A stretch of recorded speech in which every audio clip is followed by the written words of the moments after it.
Bitcoin? Ethereum? Dogecoin. It's cryptocurrency.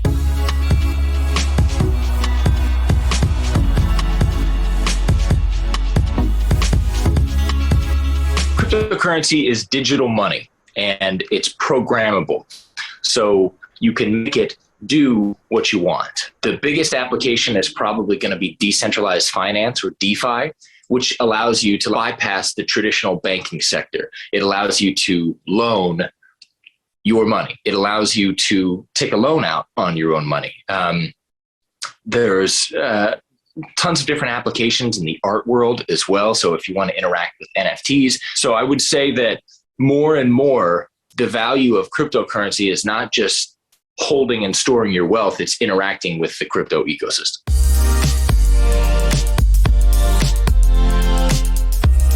Blockchain is the technology that powers almost all of cryptocurrency.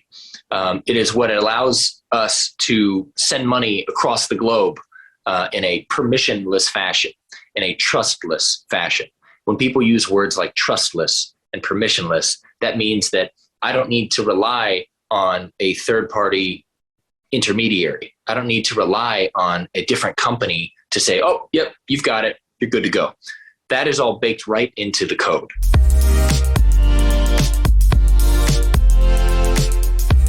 Let's say I have 5 Bitcoin and I'm trying to send 5 Bitcoin to each of my friends, right? What there needs to be is these miners, quote unquote, in place to verify this transaction.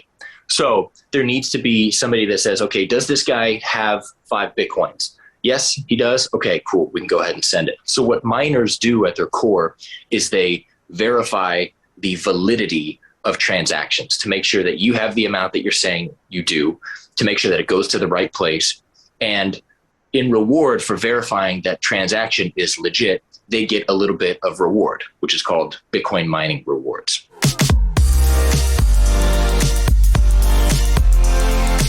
There are over 17,000 cryptocurrencies right now. There are so many cryptocurrencies because it's incredibly easy to create one. What happens is because 99% of all crypto is open source, that means that you can go onto GitHub and you can see the entire code for how a coin was created and what it does.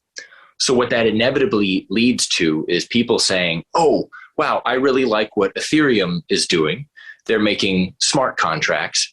I want to do that too, but in a different way. So there's a great kind of arms race to see who can handle the most transactions in a fast and secure way.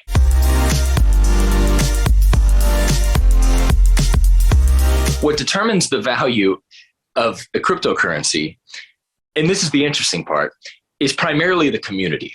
Now, granted, it still has a product to put out. It still has a product that it needs to market. All you need to do is look no further than Dogecoin.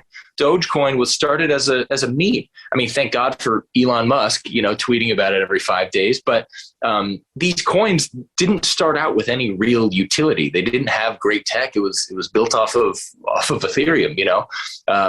So if you have a strong community, that comes secondary to your technology. It also has something to do with tokenomics as well. So every coin does this. They'll say, okay, we're going to release 5 or 10% of the total available supply when we launch. And as time goes on, we'll continue to kind of like leak in 5 or 10% more each month or each quarter or each year, whatever it's going to be. If there's only 5% of the total shares or coins, whatever, available on the market, and people are buying those up, then that's going to make the valuation go up. And if it's a brand new coin and the price is way up, introducing more supply into it could potentially make the demand and the price go down.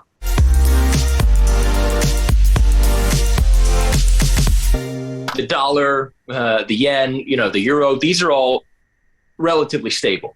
If you have, cryptos that have just come out, or maybe they've even been out for a couple years, they can still have rapid swings of volatility. They can be down 10, 15, 20% in a day. It also has days where it's heavy in the green. And that's where a lot of people kind of get that adrenaline rush, because you can make 300, 400, 500% on your return.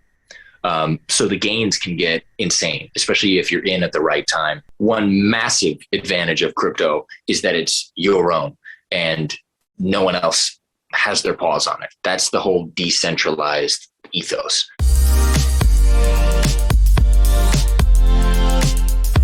Yes, it happens all the time. Just because there is a big established company like Bitfinex, they've only been in the game for a couple years at that point. So any hacker, any developer, any coder could look through their documentation. They could look through all of the available resources and say, oh, here's a vulnerability. I can hack that. The interesting thing about the blockchain is that it disincentivizes that because every transaction is recorded on chain. That's exactly how those hackers got caught, because everything was on chain.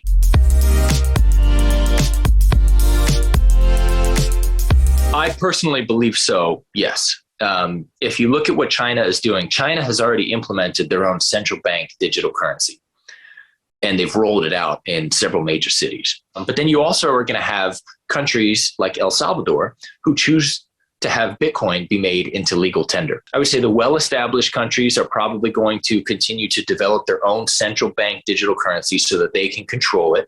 And there are other countries who have realized that by one way or another, they are unable to manage their own currency efficiently, and they want to use a decentralized system that is free of the US or other Western nations' influence, and they'll adopt something like Bitcoin.